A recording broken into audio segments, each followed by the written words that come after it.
mempersembahkan. Disusun oleh kelompok 2 materi sistem pernapasan.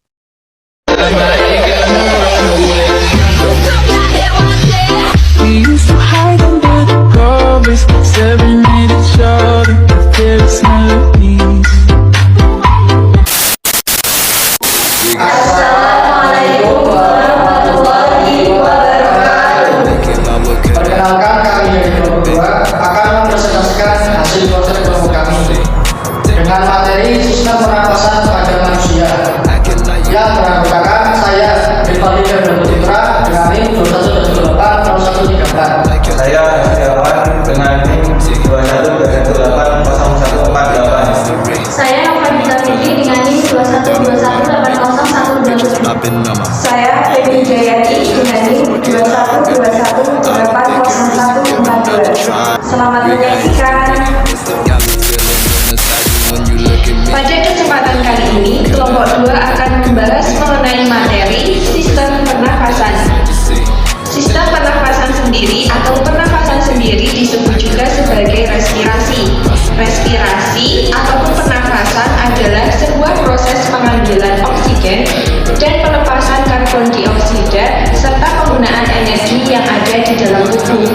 Selain itu, pernafasan merupakan salah satu tanda vital yang paling utama di dalam tubuh. Manusia yang memiliki sistem pernafasan yang normal ditandai dengan bernafas sebanyak 120 kali dalam 1 menit. Dalam bernafas, umumnya manusia membutuhkan 300 liter oksigen dalam sehari. Pada paru-paru yang normal, volume udara bisa mencapai 4.500 cc. Kapasitas ini dikenal dengan kapasitas total, yakni ketika proses pernapasan berlangsung, kapasitas vital udara yang digunakan hanya sampai 3.500 cc. Kemudian ketika tidur, pernapasan dibagi menjadi 2, yaitu pernapasan dalam dan pernapasan luar. Pernapasan luar adalah terjadinya pertukaran udara di dalam alveolus dengan darah yang berada di dalam kapiler. Kemudian yang kedua adalah pernapasan dalam. Pernapasan dalam adalah terjadinya pernapasan antara darah yang ada di dalam kapiler dengan semua sel-sel yang ada di dalam tubuh. Manusia bernafas menggunakan alat atau organ-organ pernapasan yang terdiri dari yang pertama adalah rongga hidung, kemudian yang kedua faring, yang ketiga laring, kemudian trakea, paru-paru kanan, pleura, paru-paru kiri, bronkus, bronkiolus, dan yang terakhir ada diafragma. Fungsi sistem pernapasan manusia diantaranya adalah 1. Menghirup dan menghembuskan udara atau bernafas. Yang kedua, pertukaran gas antara paru-paru dan aliran darah. Yang ketiga, pertukaran gas antara aliran darah dan jaringan di dalam tubuh. Yang keempat, menciptakan suara. Yang kelima, mencium bau. Dan bagian-bagian sistem pernapasan dari manusia diantaranya: yang pertama, trakea adalah organ yang berbentuk pipa dan terletak di sebagian leher sampai ke rongga dada. 2. Terdapat bronkus, bronkiolus, lobus kiri. Lobus sendiri artinya adalah bagian korteks cerebri yang terletak di belakang dan berhubungan dengan penafsiran rangsangan visual. Lalu selanjutnya ada pleura. Pleura merupakan membran yang memisahkan paru-paru dengan dinding dada bagian dalam. Cairan yang diproduksi pleura ini sebenarnya berfungsi sebagai pelumas yang membantu kelancaran pergerakan paru-paru ketika bernafas tanpa adanya friksi. Terdapat diafragma. Diafragma adalah dinding otot kuat yang memisahkan rongga dada dari rongga perut. Saat melakukan pernafasan perut, diafragma akan bergerak ke bawah dan menciptakan rongga kosong untuk menarik udara. Ini juga bisa membantu memperluas paru-paru. Selanjutnya, terdapat alveolus. Di dalam organ paru-paru terdapat beberapa bagian, yaitu bronkus dan bronkiolus. Bronkus dan bronkiolus berfungsi untuk menyediakan jalan untuk udara yang ingin masuk dan keluar dari dan menuju paru-paru. Selanjutnya alveolus. Alveolus berfungsi untuk mengambil oksigen yang masuk ke tubuh dan melepaskan karbon dioksida. Selanjutnya alveoli.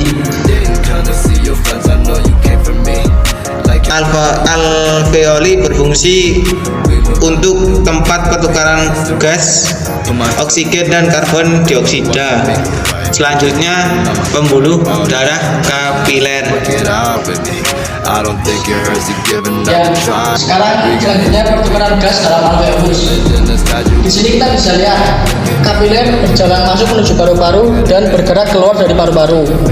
Di dalam kapiler terdapat sel darah merah.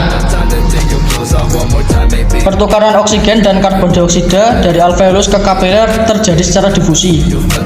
Difusi adalah pertukaran zat dari konsentrasi tinggi ke konsentrasi rendah. Pertukaran oksigen dan karbon dioksida dari alveolus ke kapiler disebut respirasi eksternal. Kandungan pada rokok nikotin dan tar, asap rokok mengandung karbon monoksida yang mengganggu pernapasan atau respirasi adalah pertukaran gas antar makhluk hidup dengan lingkungannya. Dalam proses pernapasan, oksigen merupakan zat kebutuhan utama. Oksigen untuk pernapasan diperoleh dari udara di lingkungan sekitar. Dalam proses pernapasan, oksigen dibutuhkan untuk oksidasi atau pembakaran zat makanan. Zat makanan yang dioksidasi tersebut yaitu gula atau glukosa. Proses oksidasi zat makanan bertujuan untuk menghasilkan energi. Selanjutnya, pernapasan pada manusia mencakup dua proses. Yang pertama ada udara keluar. Otot tulang rusuk relaksasi sehingga rongga dada mengempis dan diafragma pun ikut relaksasi atau bergerak naik.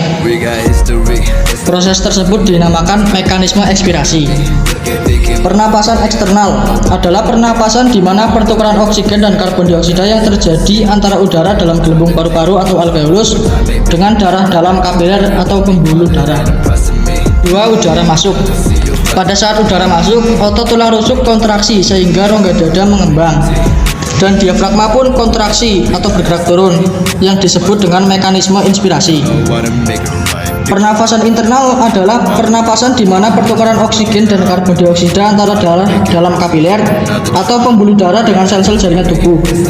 Beberapa penyakit yang menyerang sistem pernapasan. Yang pertama itu ada pilek, yang kedua ada influenza atau flu, yang ketiga ada asma, yang keempat ada pneumonia, keempat ada tuberkulosis, yang kelima ada bronkitis, keenam ada penyakit paru obstruktif kronis atau PPOK, dan yang terakhir ada bronkitis. Kemudian ada beberapa cara memelihara organ pernapasan. Yang pertama itu sebisa mungkin hindari rokok. Kedua, berolahraga rutin. Ketiga, hindari paparan polusi. Yang keempat, menghindari infeksi. Dan yang terakhir, olahraga secara teratur. Sekian presentasi dari kelompok kami, kurang lebihnya mohon maaf. Wabillahi taufiq wal hidayah. Wassalamualaikum warahmatullahi wabarakatuh. We got history, got me feeling the nostalgia when you look at me. Thinking about what could've happened or what could've been. Finally a face I know it that I like to see. Take my time to take. Thank you for watching. Jangan lupa like dan subscribe ya sobat.